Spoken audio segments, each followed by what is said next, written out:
Hi, this is Kath. Welcome to Kath's Crisis. I got to go shopping this weekend, and not just anywhere, not just a shop. I got to go shopping in the most special shop of all, or I guess library, because I will be giving these back. I got to shop my dad's basement. So my dad, as you don't know, because I'm brand new here, hello.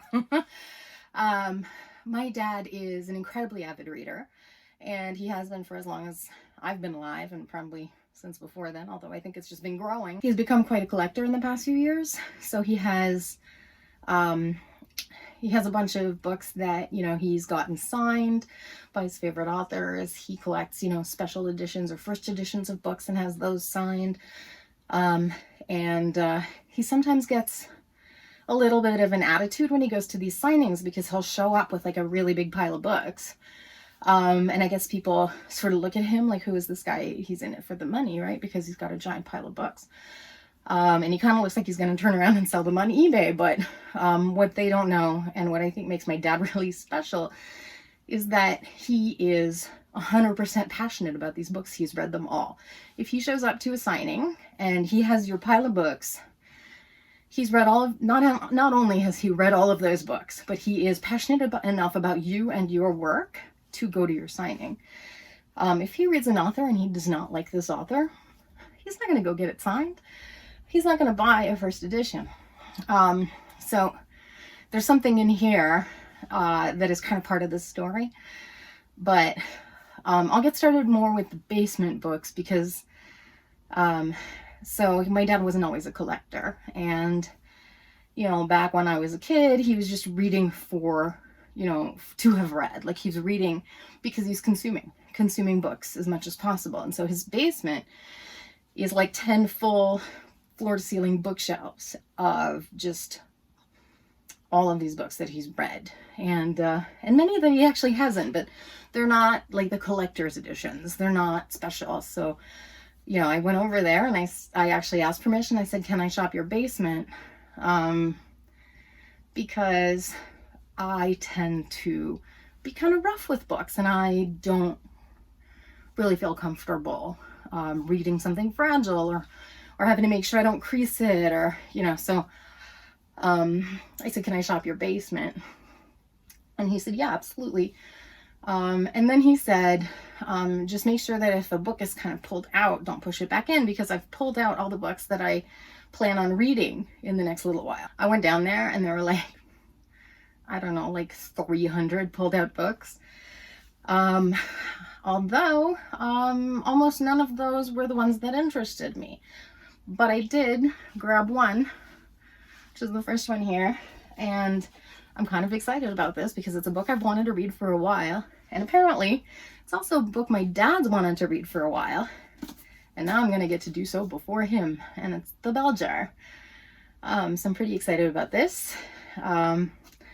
I recently watched a video where somebody was taking a quiz. I think it was Jack Edwards, actually. And the first line of The Bell Jar was in there. And I thought, damn, that's a good line. I'd like to read that. And I don't know how I haven't yet. I know her poems, but I have not read this book. So I'm going to read that.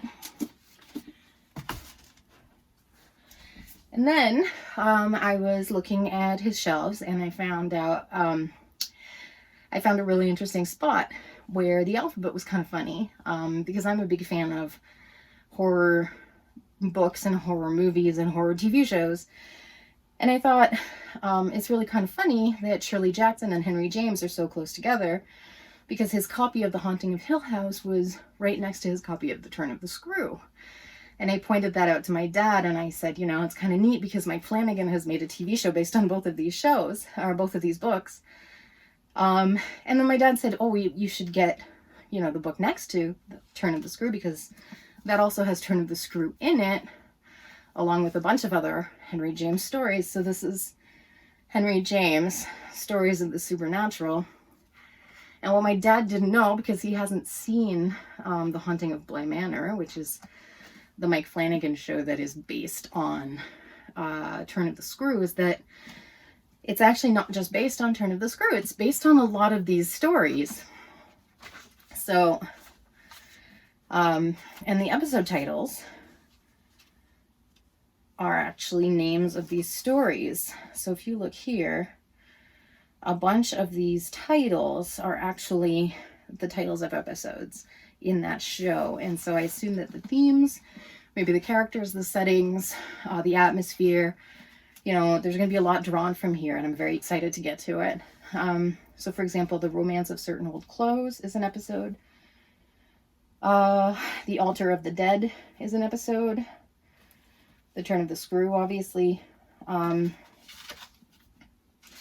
Great Good Place, The Beast in the Jungle, and The Jolly Corner are all episodes. So I'm going to be reading those. Very cool.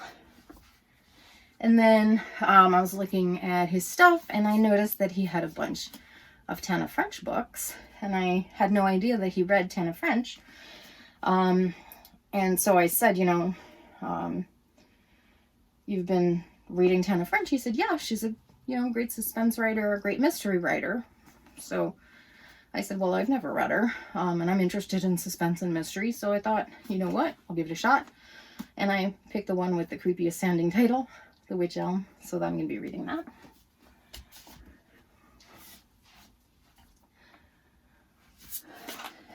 Next is something that is a little bit unusual. It was in the basement, and it was in the basement because it's an Oprah's Book Club copy. This is worthless in the sense of collector. So for my dad, getting a copy that literally has an Oprah's Book Club sticker printed onto the cover, like this is not a sticker, this is part of the cover, like that's insulting to him. And the only reason he would have bought this is because he really, really, really wanted to read this book. And he loved this book. So this is Behold the Dreamers by Imbolo Mbue. And I kid you not, that man said so many good things about this book.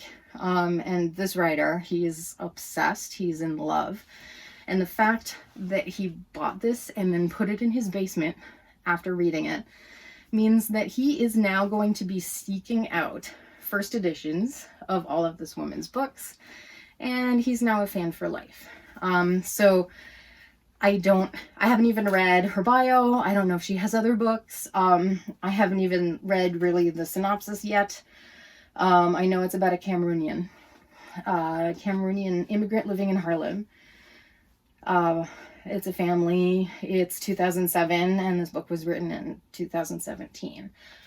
I just know that my dad fucking loved it, and because of that, I have to read it. I need to know why he loved it so much. So next I have this one. This is The Price of Salt by Patricia Highsmith. And, sorry, I just hurt my finger really badly. Sorry, we'll finish this and then I'll seek medical attention. Oh my god. Oh, what you don't know is you're balanced on an exercise bike, and I just whacked my finger into the seat super hard. And I think I sort of sprained the last knuckle on my ring finger here. Anyway. So next is this book, The Price of Salt by Patricia Highsmith. This is the book that the movie Carol is based on, that movie with Cate Blanchett and Rooney Mara. What I didn't realize, and what it says on here, which I'm very fascinated by, is that they're calling this the novel that inspired Nabokov's Lolita. So I can't wait to see how this inspired Lolita. I read Lolita a long time ago in another book club, and it stayed with me for years. Because the writing was so good and the book was so disturbing. So yeah, that's going to be really interesting. I don't know. I have read another Patricia Highsmith. I read The Talented Mr. Ripley a few years ago, and I actually found that her writing is really tight, really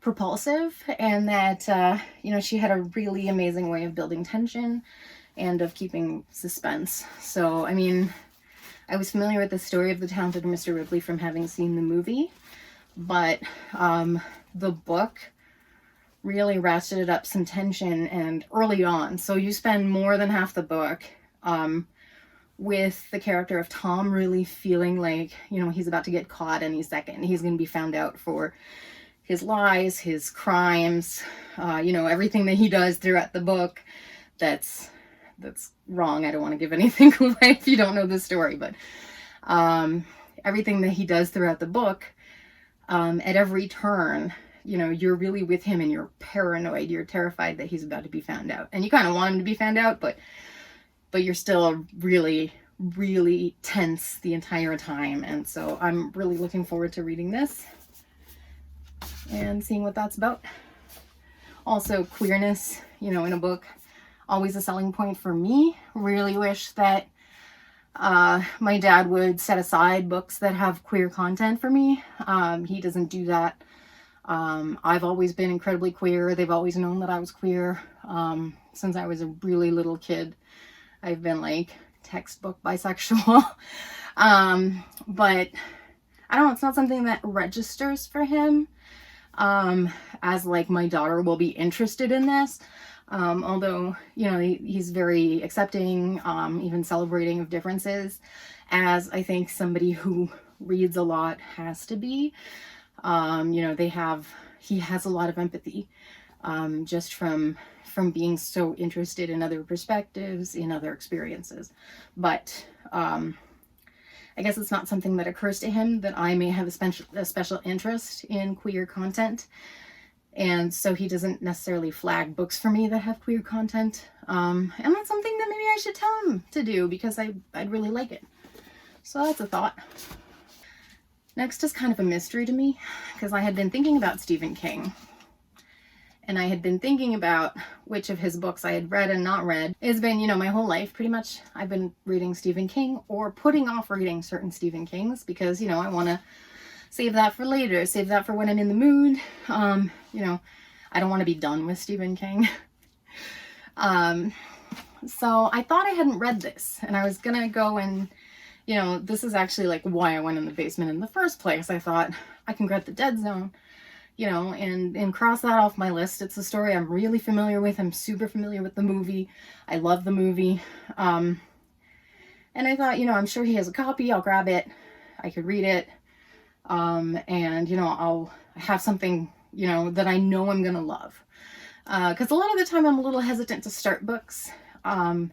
If I don't feel like I know I'm going to love them. That's why I think that's why I like, you know, a lot of disturbing stuff, shocking stuff, you know, exciting stuff, because I need to be sort of agitated a lot of the time. And if something is boring, I feel like it's almost a personal insult. So anyway, so I pulled this out thinking, I know I'm going to love this.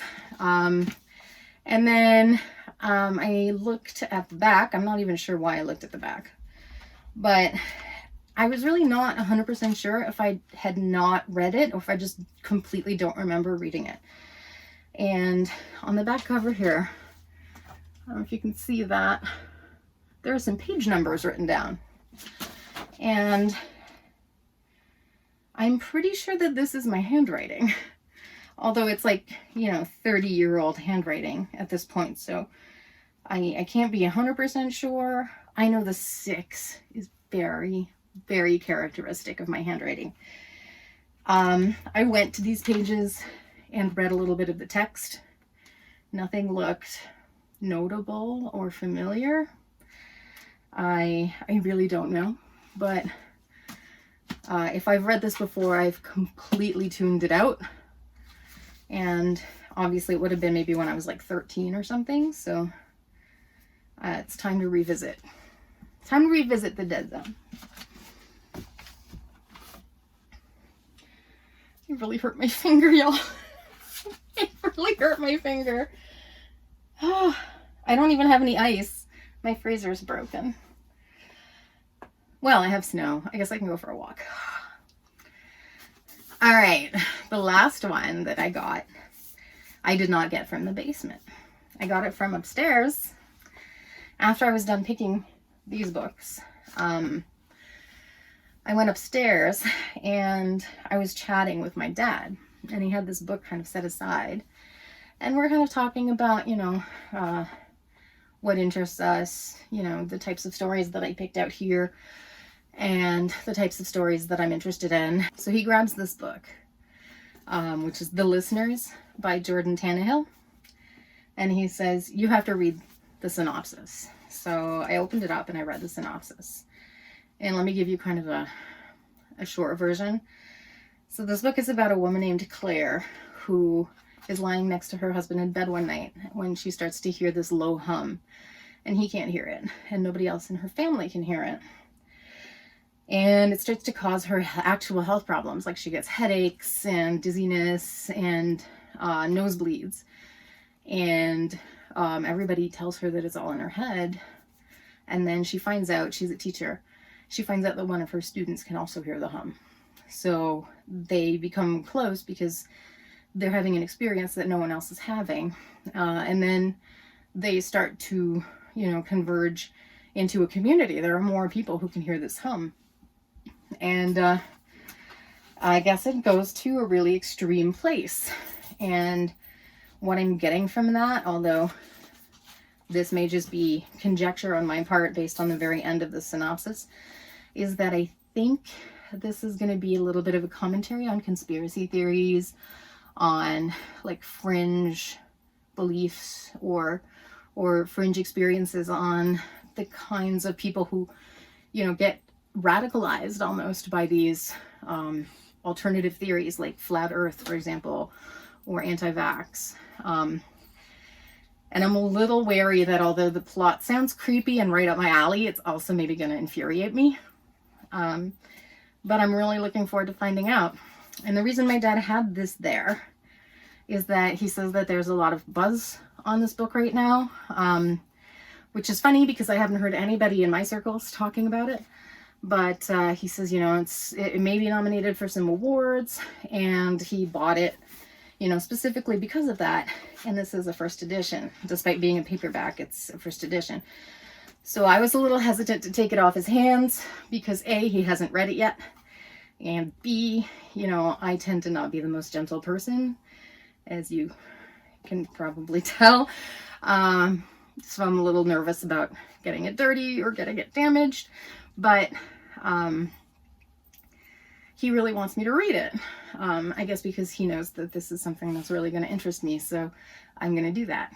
And that's everything that I shopped from my parents' basement this weekend. So what I'm thinking is I may do a little bit of a reading vlog for this little collection so I can get back to the basement as soon as possible and grab some more. But for now, this is my little basement haul, and I'm really excited about all of it.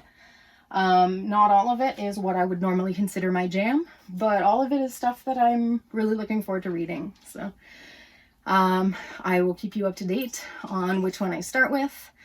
I'm thinking it's either going to be The Listeners or maybe the Henry James short stories, because I'm really psyched about those. And, if I take a pause in the middle and read something else, it's not going to be the end of the world. So let me know which one of these you're excited about. And yeah, feel free to like this video if you had fun with me.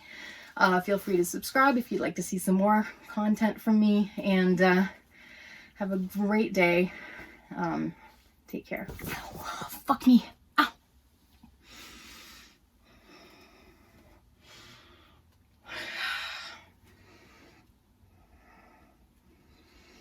Oh man.